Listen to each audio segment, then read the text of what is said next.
Вот если брать наши исследования, то где-то 36%, да, вот сказала, что, скорее негативно относятся. Для яркой демонстрации выступления литовского активиста-историка перед литовской публикой на английском языке, чтобы было понятно более широкой общественности. На экране в качестве доказательства он приводит выступление беглых на тему того, кто же все-таки правопреемник Великого княжества Литовского и как по несчастливому стечению обстоятельств ВКЛ оказалась под чужим суверенитетом. Пасля Першай святовай вайны нашим суседзям удалося здабыць і утрымаць незалежную дзяржаву і перацягнуць на сябе коўдру, прысвоіць усю гісторыю Вялікага княства Літоўскага, у тым ліку назвы Літва і літоўцы. Гучыць, напрыклад, у дакументах літовец, літвін, літоўскі.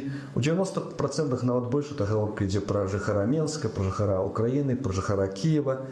Я для адзначэння